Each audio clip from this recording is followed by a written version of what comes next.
अस्सलातु वस्सलामु अलैका या सय्यदी या रसूल अल्लाह व अला आलिका व अस्हाबिका या सय्यदी या हबीब अल्लाह। अस्सलामु अलैकुम व रहमतुल्लाहि व बरकातुहू।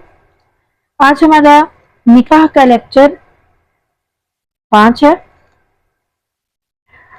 आज के लेक्चर में हम पढ़ेंगे कि निकाह पढ़ाने का तरीका क्या है और निकाह का खुतबा वगैरह, इसके बारे में हम पढ़ेंगे। निकाह पढ़ाने का तरीका क्या है? निकाह पढ़ाने से पहले ये जानना जरूरी है कि जिनका निकाह पढ़ाया जा रहा है उनका निकाह शरन जायज है और कोई अमर मान्या ना हो, मसलन मुहर्रमात ना हो, औरत इद्दत में ना हो और दोनों मुसलमान हो या और दो मुसलमान आकिल और बालिग मर्द गवाह हों या फिर एक मर्द और 2 औरतें बतौर गवाह मौजूद हों।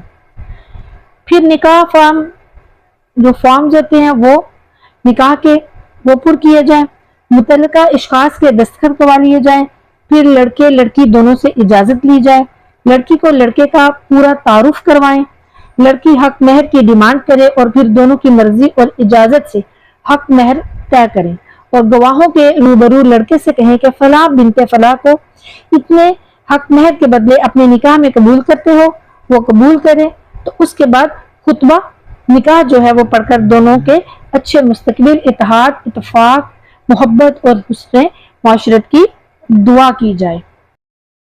निकाह के वक्त जो खुतबा पढ़ा जाता है उसके अल्फाज इस तरह हैं और ये खुतबा सुनन अबी दाऊद में है, जिसका तर्जुमा है कि हज़रत अब्दुल्लाह बिन मसूद रज़ियल्लाहु ताला अन्हु कहते हैं कि हुज़ूर नबी करीम सल्लल्लाहु अलैहि वसल्लम ने हमें दर्जे ज़ैल खुतबा हाजत सिखाया। उसका तर्जुमा यह है, बेशक हम अल्लाह ही के लिए है, हम उसी से मदद तलब करते हैं, उसी से मग़फ़िरत चाहते हैं, अपने नफ्स की बुराइयों से अल्लाह की पनाह मांगते हैं। जिसे अल्लाह हदायत दे उसे कोई गुमराह करने वाला नहीं और जिसे वो गुमराह करे उसे कोई हदायत देने वाला नहीं। और मैं गवाही देता हूँ कि अल्लाह के सिवा कोई और इलाह नहीं और मोहम्मद सल्लल्लाहु अलैहि वसल्लम उसके बंदे और रसूल सल्लल्लाहु अलैहि वसल्लम है। और फिर सूरह निसा की आयत नंबर 1, जिसका तर्जुमा है, ऐ लोगो जो ईमान लाए हो, डरो उस अल्लाह से जिसके नाम से तुम एक दूसरे से सवाल करते हो और डरो रहम के रिश्ते तोड़ने से, बेशक अल्लाह ताला तुम्हारे ऊपर निगहबान है। और फिर सूरह आल इमरान की आयत नंबर 102, इसका तर्जुमा है, ऐ लोगो जो ईमान लाए हो, डरो अल्लाह से जिस तरह उससे डरने का हक है और तुम्हें मौत ना आए मगर इस हाल में कि तुम उसके मुती और फरमाबरदार हो। और फिर सूरह अहज़ाब की आयत नंबर 70 और 71, जिसका तर्जुमा है, ऐ लोगो जो ईमान लाए हो, डरो अल्लाह से और बात सीधी सीधी कहो, इस तरह वो तुम्हारे अमाल की इस्लाह फरमा देगा, तुम्हारे गुनाह माफ फरमा देगा। जिसने अल्लाह और उसके रसूल सल्लल्लाहु अलैहि वसल्लम की अताअत की उसने बड़ी कामयाबी हासिल की। तो ये तो था खुतबा निकाह। इसके बाद निकाह हो जाता है। आगे मैं आपके साथ शेयर करूंगी कि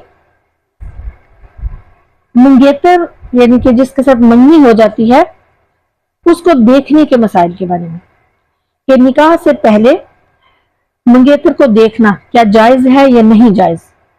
हजरत जाबिर बिन अब्दुल्लाह रज़ियल्लाहु ताला अन्हु कहते हैं कि रसूलुल्लाह सल्लल्लाहु अलैहि वसल्लम ने फरमाया कि जब तुम में से कोई शख्स औरत से निकाह का इरादा करे तो उसे चाहिए कि अगर मुमकिन हो तो औरत को एक नजर देख ले, यानी कि देखना एक नजर बिल्कुल जायज है। सिर्फ देखने की हद तक, यानी कि आपने निकाह करने से पहले एक दूसरे को देख सकते हैं, लेकिन गैर महरम है। अभी निकाह से पहले मंगेतर ना महरम होते हैं आपस में, लड़का और मर्द और औरत, तो गैर महरम को सिर्फ एक नजर देखेंगे निकाह की नीयत से। लेकिन आपस में मुलाकातें करना, गुफ्तगू करना, घंटों बातें करना, सारी सारी रात बातें करना, या फिर घूमना फिरना, या अकेले एक दूसरे से मिलना जुलना, बैठना, ये सब कुछ मना है, हराम है, गुनाह है।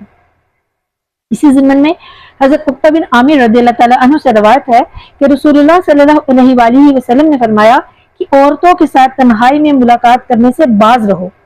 एक अंसारी ने अर्ज किया, या रसूलुल्लाह सल्लल्लाहु अलैहि वसल्लम, देवर या जेठ के बारे में क्या हुक्म है? तो हुज़ूर नबी करीम सल्लल्लाहु अलैहि वसल्लम ने फरमाया कि वो मौत है, यानी कि देवर और जेठ मौत हैं। इसी तरह एक और रवायत है हज़रत उक़बा बिन आमिर रज़ियल्लाहु ताला अन्हु से कि हुज़ूर नबी करीम सल्लल्लाहु अलैहि वसल्लम ने फरमाया, कोई मर्द किसी औरत के साथ जमा नहीं होता मगर उनके साथ तीसरा शैतान होता है। और गैर महरम यानी मंगेतर, उसके साथ हाथ मिलाना ये भी मना है। अल्लाह ताला से दुआ है कि वो हमें इन तमाम हराम कामों से दूर रखे और दीन इस्लाम की तालीमात पर अमल करने की तौफीक अता फरमाए, इल्म दीन सीखने की, उस पर अमल करने की, दूसरों तक पहुंचाने की तौफीक अता फरमाए। आमीन सुम्मा आमीन।